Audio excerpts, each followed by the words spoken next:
Welcome to adventure classes. आज हम लोग स्टार्ट करेंगे light reflection and refraction of light. ये हमारा लाइट यूनिट का पहला लेक्चर रहेगा, जिसमें हम लोग जानेंगे कि टाइप ऑफ रिफ्लेक्शन किस तरह से होते हैं, लाइट किस तरह से ट्रेवल करती है, कौन कौन सी टर्मिनोलॉजी होती हैं, मिरर के बारे में अध्ययन करेंगे, कितने टाइप्स के मिरर होते हैं, कहें तो प्लेन मिरर में रिफ्लेक्शन किस तरह से होगा, अगर स्फेरिकल मिरर है तो उसमें रिफ्लेक्शन किस तरह से होगा। तो चलिए बने रहिए हमारे साथ और वीडियो को लास्ट तक ज़रूर देखें। तो चलिए स्टार्ट करते हैं। सबसे पहले बच्चों अगर देखें तो अगर हमें कोई भी चीज़ अगर विजुअल होती है वो केवल और केवल रिफ्लेक्शन ऑफ लाइट की वजह से विजुअल होती है। मतलब जब तक रिफ्लेक्शन ऑफ लाइट नहीं होगा तब तक कोई भी चीज़ विजुअल नहीं होगी। जैसे मान के चलिए ये हमारा कोई लाइट का सोर्स है, ये लाइट का सोर्स है, यहाँ से लाइट रेस निकलेंगी, लाइट रेस निकलने के बाद किसी ऑब्जेक्ट पर पड़ेंगी। तो यहाँ पर क्या हुआ, सारी लाइट यहाँ पर पड़ी, पड़ने के बाद कुछ लाइट हमारी एब्जॉर्ब हो जाएगी, ये ऑब्जेक्ट क्या करेंगे, कुछ लाइट एनर्जी को एब्जॉर्ब कर लेंगे और कुछ बची हुई लाइट को क्या करेंगे, रिफ्लेक्ट करा देंगे। और ये लाइट रिफ्लेक्ट होने के बाद हमारी आंखों पर पड़ेगी, जिसकी वजह से कोई भी ऑब्जेक्ट हम आसानी से देख पाते हैं। तो अगर आपसे पूछा जाए कि कोई भी चीज़ किस तरह से विजुअल होगी तो आप केवल यही बताएंगे, due to reflection of light. तो हमारी आंखों में रोशनी नहीं होती है, बल्कि रिफ्लेक्शन ऑफ लाइट की वजह से हम किसी भी चीज़ को देख पाते हैं। जैसा कि माना ये लाइट गई, इधर रिफ्लेक्ट होकर पड़ी, ठीक है। लाइट की डेफिनेशन के बारे में जानते हैं। तो लाइट की डेफिनेशन क्या बनेगी, तो light is a form of energy, एक एनर्जी का फॉर्म है, that produce the sensation of vision, sensation of vision. मतलब लाइट एक एनर्जी का ही फॉर्म है जो क्या प्रोड्यूस करेगा, sensation of vision. Rectilinear propagation of light, rectilinear propagation of light का मतलब ये है कि लाइट हमेशा ट्रेवल करेगी कहाँ, एक सीधी लाइन में। तो ये कोई लाइट का सोर्स है, तो यहाँ से लाइट का जो सोर्स है, सीधी लाइट हमारी कहाँ पड़ रही है, किसी ऑब्जेक्ट के ऊपर पड़ रही है, यहाँ से रिफ्लेक्ट होने के बाद इसकी बंदे की आंखें में पड़ी, तब जाके यहाँ पर कोई भी चीज़ विजुअल हो रही है। क्लियर है। लॉज ऑफ रिफ्लेक्शन की बात करें तो लॉज ऑफ रिफ्लेक्शन कितने होते हैं, तो first law of reflection, the angle of incident is equal to the angle of reflection. अब ये एंगल ऑफ इंसिडेंट क्या है, एंगल ऑफ रिफ्लेक्शन क्या है, इसकी जानकारी अभी हम देंगे। दूसरा लॉ ये कह रहा था, incident ray normal to the mirror at the point of incident and the reflected ray all lies in the same plane. मतलब इंसिडेंट रे, रिफ्लेक्टेड रे और नॉर्मल तीनों एक ही प्लेन पे लाई करेंगे। एग्जाम्पल के थ्रू समझते हैं, इन तीनों का मतलब समझते हैं दोनों का। कि हमारा मान के चलो कोई भी मिरर दे रखा है, ये प्लेन मिरर है, ये मिरर हमारे पास दे रखा है। तो जो भी यहाँ पर इंसिडेंट रे पड़ेगी, तो मान लो यहाँ पर लाइट रे पड़ी, किसी ऑब्जेक्ट से आ रही है, कोई हमारा लाइट का सोर्स है, वहाँ से लाइट रे आई, आने के बाद यहाँ पर पड़ी, पड़ने के बाद कुछ लाइट हमारी रिफ्लेक्ट हो जाएगी, ये वाले पॉइंट को पढ़ेंगे हम पॉइंट ऑफ इंसिडेंट। तो यहाँ पर हम बनाएंगे एक नॉर्मल, तो ये बना नॉर्मल, तो ये होगा नॉर्मल। ये वाली लाइन को हम पढ़ेंगे इंसिडेंट रे, क्या पढ़ेंगे, इंसिडेंट रे, ठीक है। ये वाले को हम पढ़ते हैं क्या, रिफ्लेक्टेड रे, क्या पढ़ेंगे बच्चों, रिफ्लेक्टेड रे। तो इंसिडेंट रे और नॉर्मल के बीच का एंगल होगा, उसको हम पढ़ते हैं एंगल ऑफ इंसिडेंट आई, और नॉर्मल और रिफ्लेक्टेड रे के बीच के एंगल को पढ़ते हैं एंगल ऑफ रिफ्लेक्शन आर। तो हमेशा याद रखना कि एंगल आई किसके बराबर होगा, एंगल आर के। एंगल ऑफ इंसिडेंट हमेशा किसके बराबर होगा, एंगल ऑफ रिफ्लेक्शन के। क्लियर है। और ये तीनों जो लाइन है वो एक ही प्लेन पे लाई करेंगे। आगे बात करते हैं making of a plane mirror. Plane mirror हम कैसे बनाएं, तो सबसे पहले आपको क्या करना है, कोई प्लेन बिल्कुल गिलास ले लेना है। गिलास लेने के बाद एक तरफ क्या करेंगे, सिल्वर की कोटिंग कर देंगे, और दूसरी तरफ हम क्या करेंगे, रिफ्लेक्टिंग सरफेस को छोड़ देंगे। तो एक तरफ क्या होती है, जैसे हम लोग देखते हैं घरों में जो मिरर का प्रयोग करते हो, कंघी करते हैं सुबह सुबह, वो एक क्या होता है, प्लेन मिरर होता है, ठीक है। तो प्लेन मिरर में आप देखते हैं कि एक साइड क्या होती है, कोटिंग होती है, दूसरी तरफ क्या होता है, रिफ्लेक्शन होता है, कहें तो रिफ्लेक्टिंग सरफेस। क्लियर है। तो ये बनेगी क्या, रिफ्लेक्टिंग सरफेस एक तरफ क्या होगी, ओपेक सरफेस। ओपेक सरफेस का मतलब ये है कि किसी प्रकार का इधर कोटिंग कर रखा है, ठीक। टाइप ऑफ रिफ्लेक्शन की बात करें तो एक होगा रेगुलर रिफ्लेक्शन और दूसरा होगा इरेगुलर रिफ्लेक्शन। रेगुलर रिफ्लेक्शन अगर देखें तो मान लो ये हमारी लाइटें चुप पड़ रही हैं, रेगुलर रिफ्लेक्शन हमेशा कहाँ होगा, स्मूथ सरफेस पे होगा। कहाँ होगा, स्मूथ सरफेस पे। अगर कोई भी सरफेस स्मूथ है और उस पर लाइटें पड़ें तो पड़ने के बाद वो हमेशा जिस तरह से इंसिडेंट रे का पैटर्न है आने का, उसी तरह से रिफ्लेक्ट होके जाने का पैटर्न किसका होना चाहिए, रिफ्लेक्टेड रे का। तो ये बिल्कुल इंसिडेंट है, एक दूसरे के पैरेलल आ रही हैं, तो रिफ्लेक्ट होने के बाद भी रिफ्लेक्टेड रे आपस में क्या हो रही हैं, पैरेलल। तो इसको हम क्या पढ़ेंगे, रेगुलर रिफ्लेक्शन। तो reflection through smooth surface, for example reflection through plane glass, plane glass के थ्रू अगर रिफ्लेक्शन हो रहा है तो रेगुलर रिफ्लेक्शन। स्टिल वाटर मतलब पानी एक जगह पर रुका हुआ है तो वहाँ भी रिफ्लेक्शन कैसा होगा, रेगुलर रिफ्लेक्शन होगा। इरेगुलर की बात करें तो इरेगुलर रिफ्लेक्शन के लिए जो सरफेस होती है वो कैसी होती है, रफ। तो माना कि हमारी इंसिडेंटें बिल्कुल पैरेलल आ रही हैं, तो रिफ्लेक्ट होने के बाद सारी जो रिफ्लेक्टेड रे होंगी वो एक दूसरे के पैरेलल नहीं होंगी, जैसा कि यहाँ पर है। तो यहाँ पर ये वाली लाइटें इधर चलेगी, ये वाली इधर, ये वाली इधर। क्या ये सारी लाइटें एक दूसरे के पैरेलल है, नहीं, ठीक है। तो इसको हम क्या पढ़ेंगे, इरेगुलर रिफ्लेक्शन, ठीक है। तो यहाँ पर अगर ये वाले ऑब्जेक्ट को हमें देखना है तो अगर इधर कोई ये बंदा बैठा हुआ है तो इसकी आंखों पे जाकर रिफ्लेक्टेड रे पड़ेंगी, तभी एक साइड में बैठा हुए बंदे को दिखाई पड़ेंगी। अगर बंदा यहाँ पर बैठा है तो ये वाले ऑब्जेक्ट दिखाई नहीं पड़ेगा, कहीं तो चमकता हुआ नजर आएगा। क्यों, क्योंकि यहाँ पे 100% रिफ्लेक्शन हो रहा होगा। तो reflection through rough surface, for example reflection through concrete wall, running water. तो रनिंग वाटर और कंक्रीट वॉल में क्या होता है, इरेगुलर रिफ्लेक्शन। बात करते हैं characteristic of image obtain in a plane mirror. Plane mirror में जब इमेज फॉर्म होती है तो उसके क्या कैरेक्टरिस्टिक हैं। पहला point, the image form in a plane mirror is erect and the same size as the object.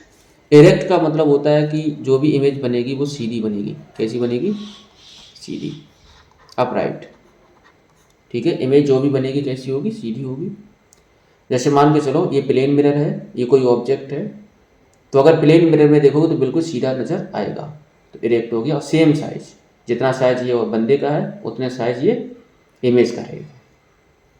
Second point, image is at the same distance behind the mirror as the object is in front of it.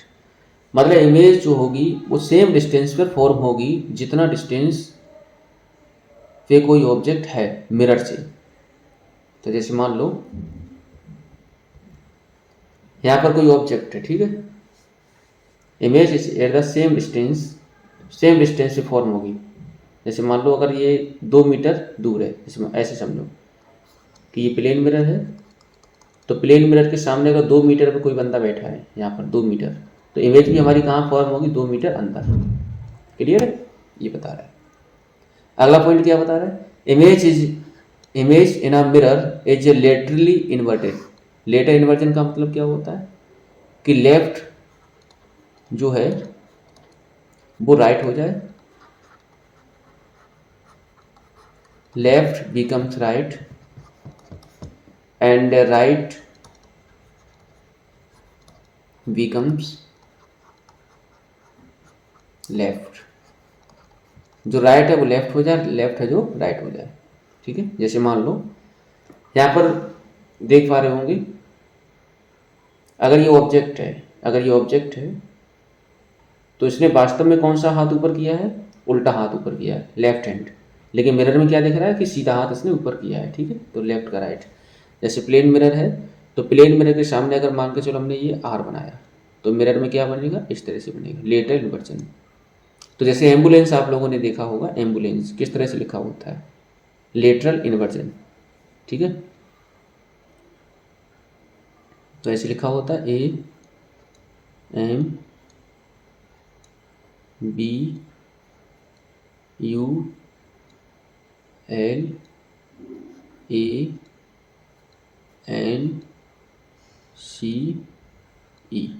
ठीक है। तो ambulance इस तरह लिखा होता है, lateral inversion, left का right और राइट का लेफ्ट। अगले पॉइंट की बात करते हैं। जैसे मान लो a robot is standing at a distance 8 metre away from the plane mirror. तो प्लेन मिरर के सामने कोई भी रोबोट जो है वो 8 मीटर की दूरी पर खड़ा हुआ है। तो जो इमेज बनेगी प्लेन मिरर में वो भी 8 मीटर की दूरी पर ही बनेगी। A what distance from him will his image is form. तो इमेज कहाँ फॉर्म होगी, ये ऑब्जेक्ट से। तो ये ऑब्जेक्ट से अगर बात कर रहा है, तो अगर बात करें तो इमेज हमारी कहाँ फॉर्म हो रही, मिरर से। तो मिरर से 8 मीटर की दूरी पर फॉर्म होगी। तो इमेज ये बनी और ऑब्जेक्ट ये है, तो इमेज और ऑब्जेक्ट के बीच का डिस्टेंस कितना बनेगा, 16 मीटर। ठीक है, तो लिखा at what distance from him will his image, इसकी इमेज कहाँ फॉर्म होगी, तो इससे लेके यहाँ तक की इमेज क्या होगी, 16 मीटर। अगले पॉइंट की बात करें। Now if you move a distance 2 metre toward the mirror. अब क्या करा, पहले यहाँ से लेके यहाँ तक की डिस्टेंस कितनी थी, 8 मीटर। अब क्या हुआ, 2 मीटर ये मूव हो गया मिरर की तरफ, तो 2 मीटर कम कर दो, बच जाएगा 6 मीटर। तो बचा कितना, 6 मीटर। ठीक है, 6 मीटर हो गया। अब इमेज कहाँ फॉर्म होगी, 6 मीटर की दूरी पर फॉर्म होगी मिरर से। अब दोनों के बीच की डिस्टेंस कितनी हो जाएगी, image is form at a distance of 6 metre from the mirror. तो मिरर से कितनी डिस्टेंस में फॉर्म होगी, 6 मीटर की दूरी पर, और दोनों के बीच का डिस्टेंस हो जाएगा 12 मीटर। अब बात करते हैं बच्चों स्फेरिकल मिरर की। स्फेरिकल मिरर, तो स्फेरिकल मिरर दो टाइप के होते हैं, एक होता है कॉन्वेक्स मिरर, एक होता है कॉनकेव मिरर। अब ये कॉन्वेक्स मिरर क्या है और कॉनकेव मिरर क्या है, तो ये हमारे एक स्फेयर का ही पार्ट होता है। स्फेयर मतलब स्फेयर का पार्ट होता है, होल स्फेयर का पार्ट होता है कॉन्वेक्स मिरर और कॉनकेव मिरर। तो हमने क्या करा, ये हमारा कोई स्फेयर दे रखा है और ये स्फेयर को हमने क्या बना दिया, एक रिफ्लेक्टिंग सरफेस बना दिया है। ठीक है, अब कॉनकेव क्या होगा, कॉन्वेक्स क्या होगा, इसकी जानकारी हम लेंगे। ठीक है, तो जैसे मान के चलो ये हमारे पास कोई स्फेयर है, स्फेयर को हमने क्या करा है, इसका हमने थोड़ा सा पार्ट कट कर लिया। तो ये वाला पार्ट हमने इधर कट किया, ये वाले को हटा दिया। तो अगर अंदर की तरफ हमने पॉलिश करी, और भाई अगर मानो चलो इधर अंदर की तरफ पॉलिश करी, और भाई मानो चलो इधर से हमने एक पार्ट कट किया और बाहर की तरफ पॉलिश कर दें, तो हमारे पास 2 मिरर तैयार हो गए। एक मिरर ये बनेगा और एक मिरर ये बनेगा। अगर कोई भी स्फेरिकल पार्ट हमने कट किया, कर्व सरफेस मान के चलो कट की, और उसके अंदर की तरफ अगर पॉलिश कर दी, तो वो मिरर हमारा बनेगा कौन सा, अगर रिफ्लेक्टिंग सरफेस हमारी बाहर की तरफ है और ऑपिक सरफेस अंदर की तरफ है, और ये वाले में क्या है, रिफ्लेक्टिंग सरफेस अंदर की तरफ है और ऑपिक सरफेस बाहर की तरफ है, तो ये वाले मिरर का नाम क्या होगा, ये वाले मिरर का नाम होगा कॉन्वेक्स मिरर और ये वाले मिरर का नाम होगा कॉनकेव मिरर। ठीक है, इसमें लाइटें हमारी किस तरह से होती हैं, तो ये वाले मिरर का दूसरा जो नाम है वो होता है डाइवर्जिंग नेचर। मतलब ये वाला हमेशा मिरर क्या होगा, डाइवर्जिंग मिरर के नाम से भी जाना जाता है। ये जो मिरर है उसका दूसरा नाम बनेगा कन्वर्जिंग मिरर। क्यों, क्योंकि यहाँ पर लाइट क्या होती है, कन्वर्ज होती है। ठीक है, कन्वर्जिंग मिरर। तो अगर हमारे पास कॉन्वेक्स मिरर दे रखा है, तो लाइट रे बिल्कुल क्या है, मान के चलो किसी सोर्स से आ रही है, बहुत दूर से आ रही हैं और एक दूसरे के पैरेलल हैं, पैरेलल बीम ऑफ लाइट। अब क्या होगा, ये रिफ्लेक्ट होंगी, तो रिफ्लेक्ट होने के बाद क्या होगा, डाइवर्जिंग नेचर का। तो ये लाइट हमारी क्या हो रही है, डाइवर्ज हो रही है, इसलिए हम क्या पढ़ लें, डाइवर्जिंग मिरर। ये वाला जो मिरर है, अगर मान के चलो पैरेलल बीम ऑफ लाइट आ रही है, तो ये रिफ्लेक्ट होने के बाद एक पॉइंट पर मिलेंगी, तो मिलेंगी उसको हम पढ़ेंगे कन्वर्जिंग मिरर। क्या पढ़ेंगे, कन्वर्जिंग मिरर। ठीक है, कॉमन टर्म हमारे क्या है यहाँ पर, तो हमने मान लिया ट्रांसपेरेंट स्फीयर है, ट्रांसपेरेंट स्फीयर। अब इसे हम क्या कर दी, कट करेंगे, तो हमारे 2 मिरर यहाँ पर तैयार होंगे, एक होगा कॉनकेव, एक होगा कॉन्वेक्स। तो इनका कहीं ना कहीं एक सेंटर होगा बच्चों, स्फीयर अगर है तो इसके पास एक सेंटर होगा। तो सेंटर ऑफ कर्वेचर इसको हम पढ़ेंगे। The centre of curvature of a mirror is the centre of sphere of which the mirror is a part. मतलब सेंटर ऑफ कर्वेचर वह पॉइंट है जो मिरर किसी स्फीयर का जो पार्ट है, वही सेंटर को हम क्या पढ़ेंगे, सेंटर ऑफ कर्वेचर। ठीक है, जिस मिरर का जो मिरर है, जो स्फीयर का पार्ट है, उसी को हम क्या पढ़ेंगे, सेंटर ऑफ कर्वेचर। तो हमने क्या देखा, तो ये पूरा स्फीयर है, ये स्फीयर का एक छोटा सा पार्ट हो गया, बाहर की तरफ पॉलिश कर दी, तो हमारा ये बन गया कॉनकेव मिरर। अब क्या हुआ, ये जो सेंटर है ये वाला सेंटर, तो ये वाले सेंटर को पढ़ेंगे सेंटर ऑफ कर्वेचर। क्यों? क्योंकि अब ये सेंटर बना किसका, कर्व सरफेस का सेंटर है। पोल की बात करें, geometric centre of the spherical surface of the mirror is called the pole of the mirror. Geometric centre की बात करें तो जो मिड पॉइंट होता है, मिड पॉइंट जो होता है स्फेरिकल मिरर का, उसको हम पढ़ते हैं क्या, पोल। क्या पढ़ेंगे, पोल। प्रिंसिपल एक्सिस क्या होगी, तो it is a straight line joining the pole of the mirror to its centre of curvature. मतलब पोल और सेंटर ऑफ कर्वेचर को मिलाने वाली लाइन को हम क्या पढ़ते हैं, प्रिंसिपल एक्सिस। ध्यान रखना, बहुत बहुत इंपॉर्टेंट है। अगला पॉइंट है radius of curvature. Radius of curvature, तो रेडियस ऑफ कर्वेचर क्या होगा, the radius of curvature of a mirror is the radius of the sphere of which the mirror is a part. मतलब radius of curvature वो radius है, वो radius जो centre है, centre, तो सेंटर जो सेंटर है, तो यहाँ से लेके यहाँ तक का डिस्टेंस क्या बनेगा, रेडियस बनेगा। तो radius of a curvature of a mirror is the radius of sphere, तो रेडियस ऑफ स्फीयर ही है जहाँ से वो मिरर को कट किया गया है। तो जिस स्फीयर से मिरर को कट किया गया है उसी स्फीयर का जो रेडियस होगा उसको हम पढ़ेंगे रेडियस ऑफ कर्वेचर। बात करते हैं प्रिंसिपल फोकस की। प्रिंसिपल फोकस, पहले बात करेंगे कॉनकेव मिरर। ये हमारे पास कॉनकेव मिरर है, ये पोल है, ये सेंटर ऑफ कर्वेचर है। तो ये सारी हमारी लाइट हमारी क्या हो रही है, पैरेलल प्रिंसिपल एक्सिस की आ रही है। तो पैरेलल बीम ऑफ लाइट जब भी आए तो हम लोगों ने पढ़ा कि कॉनकेव मिरर का नेचर जो होता है वो कन्वर्जिंग होता है। तो लाइटें सब सारी क्या होंगी, एक पॉइंट पर जाके कन्वर्ज होंगी, ठीक है। और जिस पॉइंट पर सारी लाइटें कन्वर्ज हो जाए उसी पॉइंट को हम क्या पढ़ते हैं, focus point. A concave mirror the reflected raise meet at a point F on the principal axis. This point is called the focus of the concave mirror. तो प्रिंसिपल एक्सिस पर जिस पॉइंट पर सारे रिफ्लेक्टेड रे मिल जाए उस वाले point को हम क्या पढ़ेंगे, प्रिंसिपल फोकस।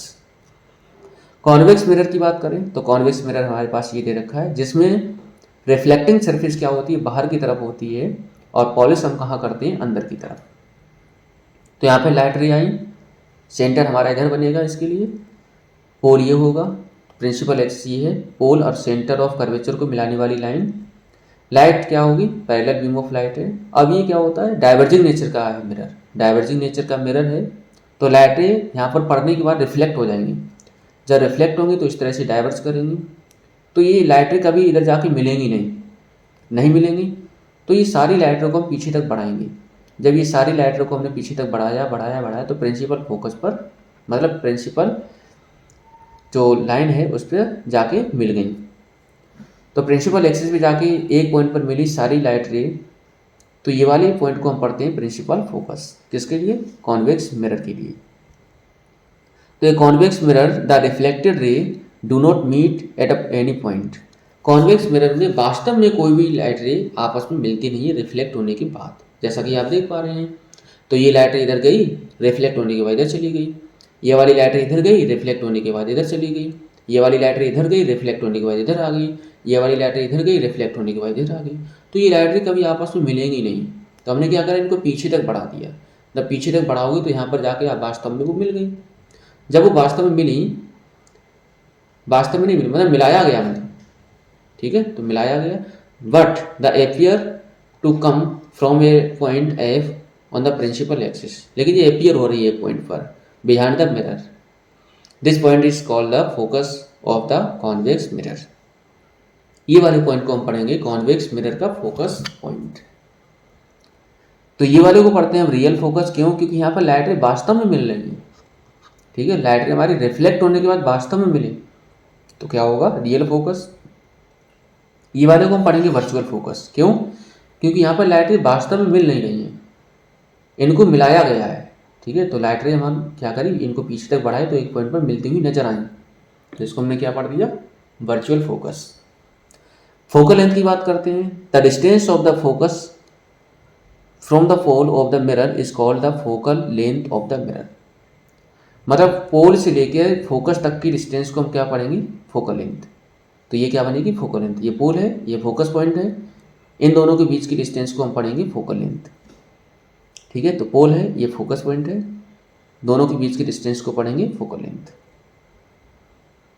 ठीक है। अब बात आता है कि रिलेशन, एक रेडियस ऑफ कर्वेचर और फोकल लेंथ में रिलेशन होता है।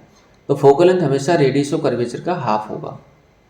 तो अगर मान लो कि रेडियस ऑफ कर्वेचर हमारी क्या होगी, पोल से लेके सेंटर ऑफ कर्वेचर, मतलब पोल से लेके सेंटर ऑफ कर्वेचर तक की डिस्टेंस को क्या पढ़ेंगे, रेडियस ऑफ कर्वेचर। इसकी आधी डिस्टेंस कर दो तो बन जाएगा फोकल लेंथ। तो ये बहुत इंपॉर्टेंट है। ठीक, आगे बढ़ते हैं। लिखा find the focal length of a convex mirror whose radius of curvature is 32 centimetre. तो आपको दे रखा है radius of curvature of a convex mirror is 32 centimetre. आपको फाइंड करना है फोकल लेंथ। तो फोकल लेंथ और रेडियस ऑफ कर्वेचर में रिलेशन आप लोगों ने पढ़ा है, एफ बराबर आर अपॉन में 2। यहाँ से सॉल्यूशन क्या होगा, एफ बराबर आर अपॉन 2। तो एफ बराबर 32 अपॉन में 2 बराबर एफ हो गया 16 सेंटीमीटर, 16 सेंटीमीटर। तो focal length of a convex mirror is 16 centimetre. आगे बात करते हैं, the focal length of A spherical mirror is 20 centimetre, what its radius of curvature.